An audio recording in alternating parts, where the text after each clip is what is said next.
Hello and welcome to the Sketchy Reporter, where you ask for it and I review it. So in order for me to talk about upcoming movies, games, comic books, etc., let me take you back to the beginning. To the very first movie that I ever saw in theaters, Toy Story. Now, before I get into the actual movie, let's talk about the creators. Pixar was put into the hands of Mr. Steve Jobs, who was in the computer graphics lab at the New York Technology School and began committing his work to visual effects in groups like LucasArts and Industrial Light and Magic. Later on, Disney saw his animation work and liked it so much that they offered him over $4 million for the rights to Pixar. Hey Steve, we were wondering, we really like your work, and we were just wondering, can we buy it off of you? Never! I have put my entire life and work into the making of Pixar, and no amount of money will ever make me sell it. Here's $4.5 million. Here's the key. So after Disney took the title of Pixar, they went on to make film after film of great stories and unforgettable characters. All while in the hands of Mr. John Lasseter, the president of Pixar. There. Now that you're up to speed, let's dive right into the movie that started my love for video and animation. And to see this movie when I was 4 years old in the year 1995.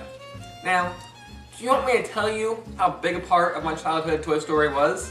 No, I can't, because I'm not going to put myself through that kind of humiliation.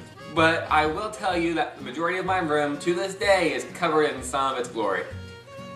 Now, because everybody already knows about Toy Story, I'll just give you a quick summary. And if you haven't seen Toy Story, dude, seriously, where have you been?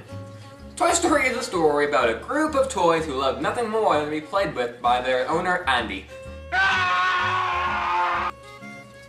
Yeah, don't worry. Later on, Pixar did get better at creating human beings, and they don't look like creepy Marilyn Manson dolls.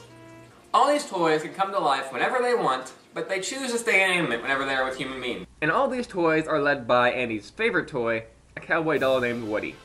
One day, on Andy's birthday, Andy gets a new toy by the name of Buzz Lightyear, which is apparently the coolest toy ever. Andy's paying more attention to Buzz, and not Woody anymore. So Woody gets really angry and knocks Buzz out of window, and Woody goes after them and let the toy party ensue. Just everything that a toy could possibly get into, they get into more or less. However, they are picked up by Andy's next door neighbor named Sid.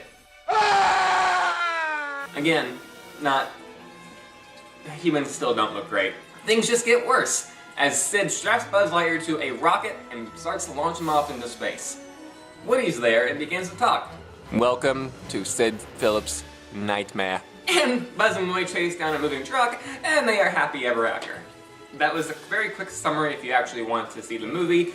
Highly recommend it. The thing about Toy Story is it also spun off 2 sequels. Number 2, it was a great movie, did great in the box office. It was going to go straight to VHS, but nobody wanted that.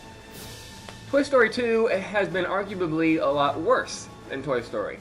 And then Toy Story 3, which recently came out, has been arguably the best Pixar film ever made. I'm not saying no.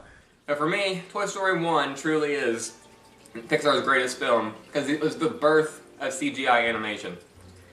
It was great then, and it's great now. Holds up fantastically. So please check out the Toy Story trilogy, and in the box below, tell me what else you want me to review.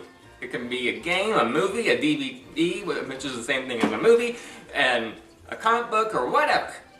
And let me know in the box below, and I will get back to you as soon as I can. Because I'm Sketchy Reporter, and you ask for it, I review it. This is Sketchy Reporter signing off.